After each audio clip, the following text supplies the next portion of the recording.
and my mom wanted him to look just right. It was a fierceness and ferocity I never saw before or again.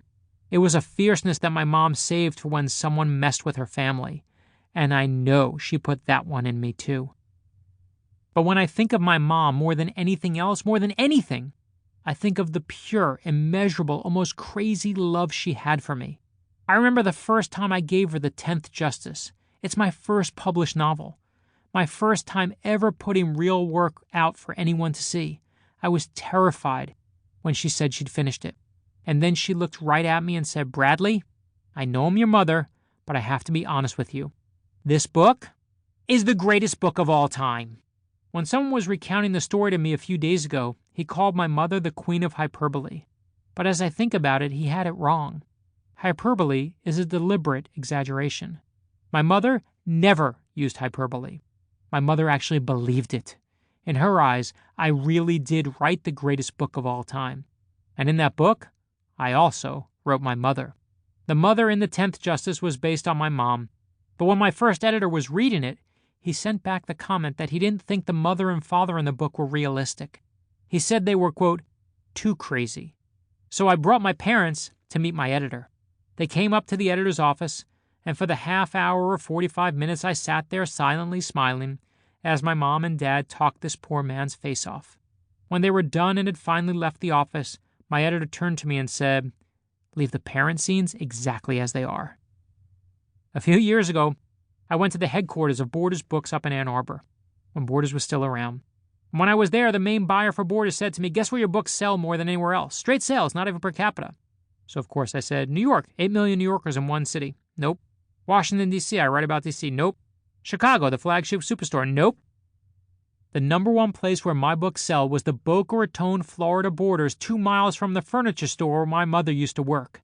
That means my mother single-handedly beat 8 million New Yorkers.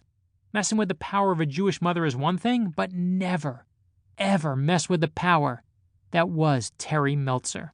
Of course, what made my mom was the fact that that love that burned in her brighter than 50 suns, was there even when times were bad. When the first Counsel was published, USA Today gave me a ruthless review. It was the kind of review that just felt like a public humiliation. The headline was, "Make first your last." But when my mother saw it, she said to me, "Don't worry, no one reads that paper anyway. It's the number one paper in the entire country. It's the one paper everyone reads." And when my publisher shut down and we went to find a new one, I was faced with one of the scariest moments of my career. My second novel had bombed and sold so much less than the first one. So if we wanted to move forward, we had to leave a guaranteed contract behind and hope that another publisher would take over the contract. This was terrifying to me, and I was racked with fear, feeling like I was watching it all deteriorate. And I'll never forget my mom on the phone. She said to me, "I'd love you if you were a garbage man." It wasn't anything she practiced. It was just her exact honest feelings at that moment. She wasn't taking a crack at garbage man. My uncle was a garbage man. And to this day, every day that I sit down to write these books, I say those words to myself. "I'd love you if you were a garbage man," soaking in the purity and selflessness of that love, and the knowledge that, and I don't care where she is, my mother is always there for me.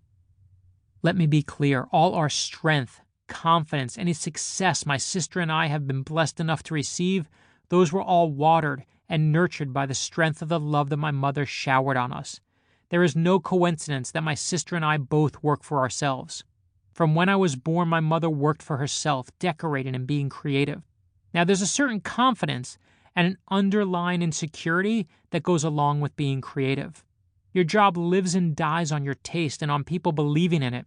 In every decision, you leap from that trapeze, you give your opinion, and you try to never think twice about if someone will catch you. To me, watching my mom, you should have seen her decorating. That pillow, awful. That couch, horrible. Ugh, terrible. Unbelievable. Feh, bleh. That looks like pulverized shit. I'd rather drink poison. When she came to Washington and I took her to the White House, she looked around at the decor. "Ungapachka, overdone," she said. "It's the White House." In everything she did, she rattled off her opinions as if they were absolute truths. In fact, a few months back, my mom and I were arguing over some decorating detail in our new house. Now, my mom is sick at this point. The cancer